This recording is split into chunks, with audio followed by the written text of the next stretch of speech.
Bonjour à tous, je suis ici au Poisson d'Or avec David. Bonjour David. Bonjour Patrick, bonjour à tous. Alors bon, 2013, c'est le début de saison, même si ça n'en a pas l'air.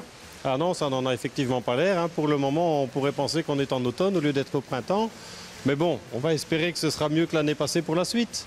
Bah écoutez, de toute façon, ils vont à son anniversaire le 27, on est passé le 27, mais je vois toujours pas le printemps se pointer. Non, pour le moment, on ne peut pas dire. Hein. Mais bon, on va rester positif. Les poissons sont là, ils sont beaux, ils sont prêts, ils n'attendent plus que vous. Et ils sont au chaud, puisque dans la serre, il fait très bon ici. Ah, ici, il fait bon. Dès qu'il y a un rayon de soleil, il fait très bon. Dommage que ce ne soit pas pareil à l'extérieur. Oui, malheureusement, à l'extérieur, c'est pas la même histoire maintenant. Hein. Alors, un grand choix de poissons que tu as rentré ici. Hein. Il y a quand même pas mal de bacs ici avec les Tosaï cette année. Tout à fait. On a agrandi un petit peu l'installation cette année. On a un peu plus de bacs encore. Et je pense qu'on peut aussi dire qu'on a un peu plus de choix, un petit peu pour tous les budgets. Et on a essayé d'avoir, comme d'habitude, un maximum de variétés, y compris des choses qui sont relativement difficiles à trouver. Alors bon, David, on va essayer de jeter un petit coup d'œil un petit peu. Bon, ce sera qu'une toute petite partie, bien sûr, de ce qu'il y a à voir ici. Faire un peu un panel de ce que tu as rentré. Oui, tout à fait. On va regarder un petit peu ensemble. Je vais essayer de montrer un petit peu l'assortiment. Bon, évidemment, on ne pourra pas tout montrer. Je vais montrer ce qui sort un petit peu de l'ordinaire, en sachant qu'on a bien entendu tous les grands classiques autour. Eh bien, parfait. Restez avec nous, on va aller voir ça. Allons-y. Bon. David, premier bowl ici. Premier bowl. Alors là, on va commencer doucement. J'ai mis un assortiment de variétés qui plaisent toujours et qu'on n'a pas toujours. Donc il s'agit de Doitsu Ariwake, il s'agit de Doitsu Karashigoi et de Benigoi. Donc pour les gens qui aiment bien quelque chose qui grandit vite, aussi bien les Doitsu Karashi que les Beni, des poissons qui grandissent relativement bien, relativement vite et qui mettent beaucoup de couleurs. Alors, ce sont des koi d'origine de Niigata. Ça. Oui, tout à fait. Ça, c'est tout. Donc, Niigata, Nord-Japon. Pour ceux qui ne connaissent pas, là, on a du Yamazaki, que je ne dise pas de bêtises. En fait, le mix que je présente là vient de chez Yamazaki, tout simplement. Ah, voilà, c'est tout simple. Voilà, on ne va pas faire compliqué quand on peut faire simple. Donc, un petit peu de tout, un mix standard qui, point de vue prix, que je ne dise pas de bêtises, là, on est aux alentours de 16 €. Donc pour un poisson qui fait entre 15 et 17. Oui, tu as un prix tout à fait raisonnable, de quoi se faire plaisir. Voilà. Hein, pour voir grandir, qu'est-ce que ça va donner? Tout à fait. Donc on va continuer, on a pas mal d'autres petites choses à voir ensemble. Eh bien, restez avec nous. On y va. Bon, David, deuxième bowl ici. Deuxième bowl, alors là j'ai mis un mix métallique, donc du Kikusui, du Doitsu Yamato. Donc toujours des couleurs très brillantes, très colorées, toujours des poissons qui ont beaucoup de succès et qu'on n'a pas toujours la facilité de trouver toute la saison. Donc on essaie d'avoir pas mal en stock pour ces variétés-là en début de saison parce qu'après évidemment les meilleurs niveaux, les éleveurs ont très vite tout vendu. C'est ça. Bon, il y a quand même encore pas mal de choix ici, hein, donc il n'y a pas de souci. Oui, là on va essayer évidemment de montrer un petit échantillon. Comme là on en a mis une vingtaine dans le bowl, bon évidemment on en a beaucoup plus, mais ça donne une petite idée. Et si j'en mets 100 dans le bowl, on ne verra plus rien du tout. C'est ça. Bon, c'est toujours accessible hein, en prix. Oui, là on est en dessous d'une trentaine d'euros pour des poissons qui font, allez, je dirais entre 15 et 18 pour les plus grands. Donc ça reste tout à fait abordable pour ce niveau-là de koi japonais. C'est ça. Bon, on rappellera quand même que toujours possibilité d'expédier ça sur toute la France métropolitaine. Tout à fait. Sur toute la France métropolitaine, on peut expédier. Donc là, pas de souci, pas de changement à ce niveau-là. On a d'ailleurs juste terminé maintenant de mettre tous les Tosaï et même les Nisai sur le site. Donc maintenant, tout est visible avec toutes les tailles, les prix et quelques petits conseils, quelques références. Tout ça, c'est accessible sur le site maintenant. Les jours d'expédition? Alors, départ mardi et mercredi pour livraison chez le particulier, le mercredi ou le jeudi. Ben voilà. Son choix. Donc là, il faut quand même être à la maison pour les réceptionner. Ah oui, là, il faut être à la maison ou avoir quelqu'un qui peut réceptionner pour vous. Mais oui, il vaut mieux avoir quelqu'un à l'adresse de livraison le jour où vous êtes censé les recevoir.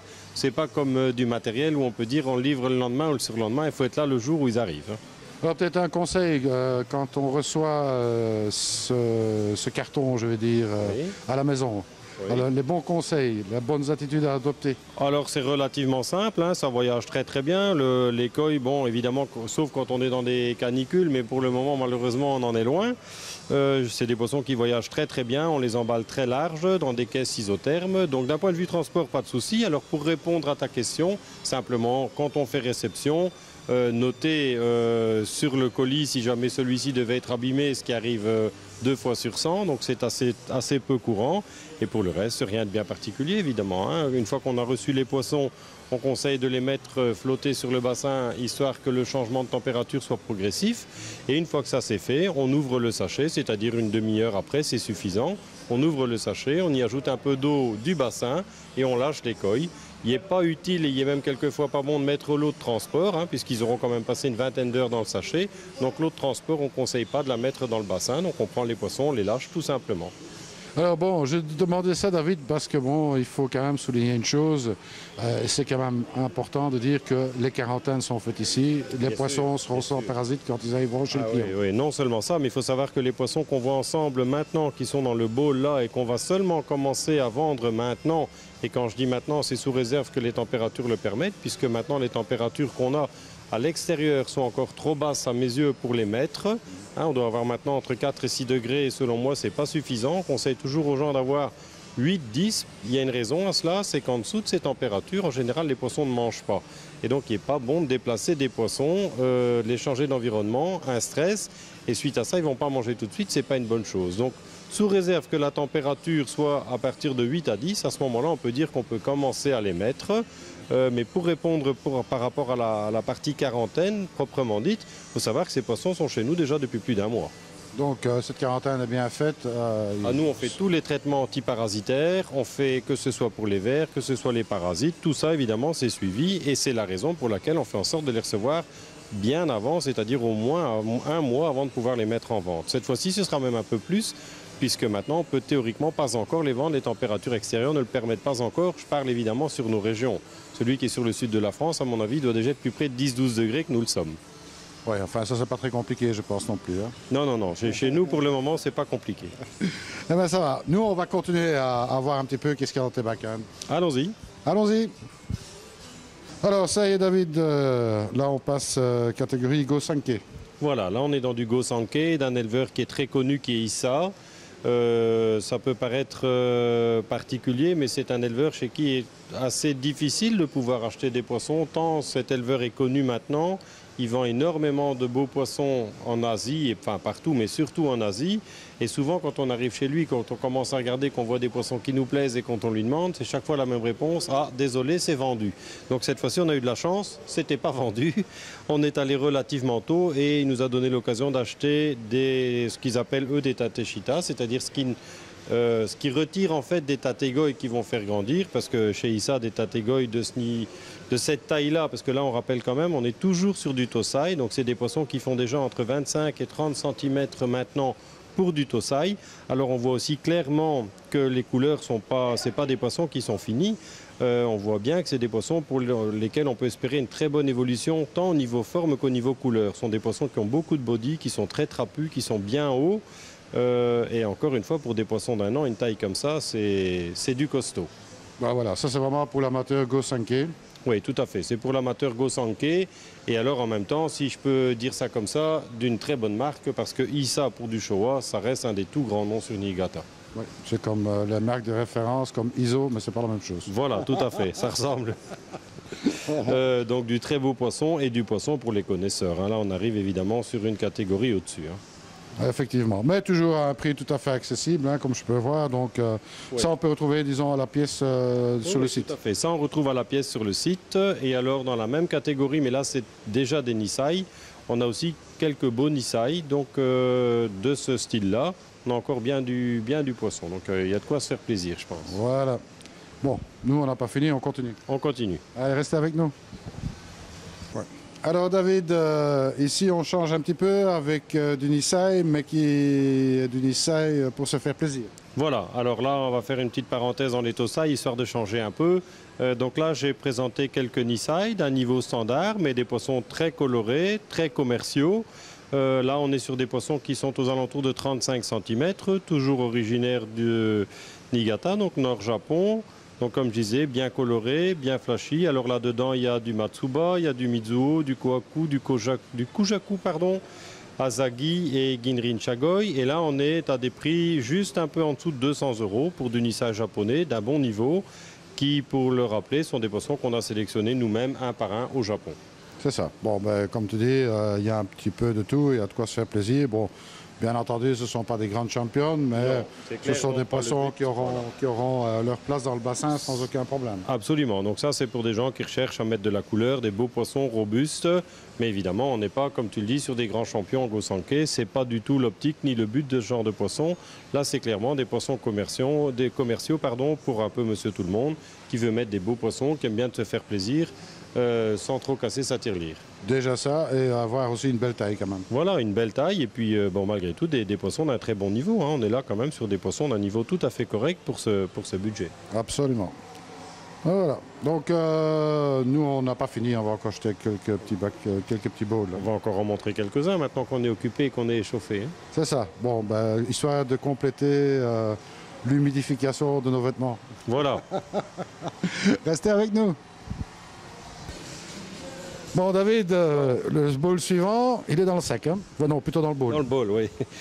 Donc, comme je disais, du bien coloré, bien rouge, bien brillant. Donc, j'ai mis là quelques goshiki qui ne sont pas faciles à trouver d'un bon niveau. On n'en a pas en grande quantité, mais on en a de très beaux. Et pareil pour les ishusui. Du shusui, c'est courant, mais du ishusui, comme là, bien rouge, c'est moins courant aussi et ça plaît toujours. On a toujours plus de demandes que d'offres pour ces poissons-là.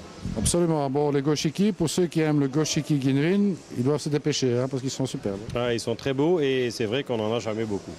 C'est ça. Les ishusui aussi, franchement, il y a du potentiel derrière. Ce sont des beaux petits poissons qui ne demandent qu'à grandir. Tout à fait. Ouais, des beaux poissons et puis c'est des poissons qui ont toujours du succès. Donc dommage qu'on n'arrive pas à en trouver plus. Tu as une idée de l'éleveur? Oui, j'ai une bonne idée de l'éleveur. Les goshiki, ça vient de chez Aoki et les chouchouis de Semano. Donc ça aussi, si vous avez un doute, vous pouvez toujours poser des questions par téléphone. On vous donnera les origines de ces poissons. Bien sûr, oui, sans problème. Téléphone ou mail pour celui qui préfère, pas de problème. Voilà, voilà. Au suivant. On continue. Voilà, David, bowl suivant, on change un petit peu de gamme dans les couleurs. Oui, tout à fait. Donc là, évidemment, ce sont tous des poissons qui sont pour le moment nettement moins tape à l'œil, mais des poissons qui sont quand même bien recherchés et pas non plus toujours faciles à trouver. Alors, on a d'abord des asagi qui viennent de chez Kataoka, qui est maintenant quelqu'un qui est très connu et reconnu pour le niveau de ces asagi. Bon, évidemment, quand on les voit à cette taille-là, ils ne sont pas encore du tout comme ils doivent l'être, mais c'est plutôt une qualité. Quand vous avez un asagi qui est tout bleu foncé et tout rouge en petite taille comme ça, en règle générale, lorsqu'il grandit, il devient plutôt tout gris et forcément, ça n'a plus beaucoup d'intérêt. Donc là, on voit bien que le bleu n'est pas encore comme il va l'être, le rouge non plus. Donc je pense que c'est des poissons pour lesquels on a un beau potentiel pour le futur. Après les shiro, j'ai mis quelques petits shiro utsuri là dans le bowl qui viennent de chez Omozako, qui est un grand nom aussi du Japon pour les shiro utsuri. Mais là aussi, on voit bien pour la plupart, ce sont des poissons pour lesquels le noir n'est pas encore tout à fait sorti comme il devrait l'être. Donc ça, c'est aussi une variété qui est très difficile à produire pour les éleveurs, les shiro utsuri. Et pour terminer, j'ai mis, on n'en a pas beaucoup non plus, quelques oshiba et doitsu oshiba. C'est des poissons pour lesquels on a toujours de la demande parce qu'ils sont très familiers, qui sont généralement des poissons qui grandissent assez vite et assez bien. Et le fait qu'ils soient comme ça assez familiers, ils ont aussi tendance à faire venir plus vite les autres poissons. Quand vous avez un bassin où les poissons ont tendance à être un peu timides, vous mettez un oshiba, un shagoi ou un karashigoi, et ça suffit généralement à franchir tout le monde, puisque lui étant plus gourmand que les autres, il vient manger plus vite et puis les autres suivent. C'est ça, oui, ils sont superbes les petits oshiba. Je conseille de les prendre en wagoi. Ils ont déjà un très beau maillage, il y a du potentiel derrière. Oui, tout à fait. Je pense que c'est des poissons comme là j'ai présenté. Bon, c'est sûr que c'est moins flashy que les bowls qu'on a pu voir jusqu'à présent, mais ce sont des poissons qui ont leur place dans la collection d'un passionné, d'un particulier chez lui. Absolument. Eh bien, nous, on va continuer. On y va. Alors, David, le dernier pour la route. Le dernier pour la route. Alors là, j'ai mis un petit peu de Gosanke. Donc, il y a Sanke, Kohaku, Tansho, Tansho Showa. Bon, et alors Ginrin Kohaku, des beaux poissons bien commerciaux aussi. Bon, évidemment, comme Tansho, tout le monde le sait, on n'en a jamais en grande quantité. Il y a toujours des amateurs pour ce genre de poissons, mais on n'en a jamais en très grande quantité. Mais là, on a de retour des poissons qui sont, à mon avis, attractifs, des beaux tosai. Donc, je pense un bon rapport qualité-prix, bien coloré, bien commercial, on dira. Absolument, le Ginrin, très beau Ginrin. Hein. Oui, les Ginrin sont très beaux, les couleurs ressortent déjà très bien. Là, les Ginrin Kohaku sont très beaux. C'est pas toujours facile à trouver non plus. Absolument. Éleveur peut-être? Oui, alors là, il y a 3 éleveurs dedans. Il y a Maroujou là-dedans, que je ne dise pas de bêtises. Maroujou. Le deuxième, Marudo, pardon, j'avais un trou de mémoire. En fait, c'est Marudo, non, j'ai des bêtises. En fait, il y a 2 bassins que j'ai réunis dans la bassine. J'ai du Marudo là et du Maroujou. C'est ça. Marudo, Maroujou. Voilà. Bon, il y a de quoi se faire plaisir, c'est pas très excessif en prix non plus. Hein. Non, là, on est aux alentours, en dessous de 150 €. Ben voilà. Donc, prix très attractif. Pour des tailles qui sont, allez, je dirais entre 20 et 30 pour les plus grands. Les tanchots sont généralement un peu plus petits. Ginrin Kohaku entre 20 et 25 et les plus gros aux alentours d'une trentaine de centimètres. Enfin, quoi qu'il en soit, il y a beaucoup de choix ici, puisque bon, il y a pas mal de bacs avec des Tosai. Donc, Oui, je pense qu'on peut trouver son bonheur. Hein. J'espère. En tout cas, bon, là, on a présenté qu'une petite partie, évidemment. Le but n'est pas de faire un film qui durera 3 heures, je pense. Là, on a présenté un petit peu. On a une trentaine de bassins que pour les Tosai, plus évidemment les Nisai. Alors, on a toujours une belle offre en Nisai. On a présenté une petite partie maintenant, mais on a encore beaucoup de choses, bien du poisson. Je dirais on essaie d'avoir un petit peu pour tout le monde, pour que ce soit au niveau des variétés ou au niveau des budgets. C'est ça. Donc, les gammes de prix sont très étendues. Il y a de quoi se faire plaisir. Beaucoup de bacs, beaucoup de variétés, beaucoup de couleurs. Bon, voilà. Voilà, beaucoup de couleurs, un bel assortiment et surtout, avant tout, une bonne qualité. Absolument. Et on le rappelle, déjà passé en quarantaine. Donc, garantie de ne pas avoir de parasites chez Poisson d'Or. Oui, absolument. Oui. Et de maladies non plus. Voilà, tout à fait. Nous, les poissons, maintenant, les gens de la région, évidemment, c'est pas compliqué. Ils peuvent venir choisir sur place. Pour les autres, on donne toujours les mêmes garanties, dès lors que ce sont des poissons qui sont placés dans de bonnes conditions. Comme je le disais tout à l'heure, ce sont des poissons qui sont chez nous depuis plus d'1 mois. Donc, tout ce qui a été traitement antiparasitaire, tout ça qui pouvait être fait, a été fait. Donc, je pense qu'on peut dire que ces poissons sont impeccables. Eh bien, je te remercie, David, pour... Merci à toi. Ben, écoute, on essaye de montrer un petit peu ce que tu rentres tous les ans. On essaye, hein, on essaye. Et puis, bon, n'oubliez pas, vous pouvez toujours téléphoner, hein, peut-être rappeler le téléphone. Oui, donc le téléphone, si vous appelez de France, 32 56 84 68 62. Et comme je le disais tout à l'heure, tous ces poissons maintenant sont visibles sur le site. Donc sur la partie bassin du site, si je peux dire. Et ensuite, Tosai, tout simplement, Tosai Japon. Et là, toute l'offre de ce qu'on a vu aujourd'hui et bien d'autres, bien entendu, s'y trouve avec photos, petits descriptifs et bien entendu tous les prix. Eh bien, il n'y a plus qu'une seule chose à vous dire, ne restez pas sages. Allez, à très bientôt. Merci David. Salut à tous. À bientôt. Bon, maintenant...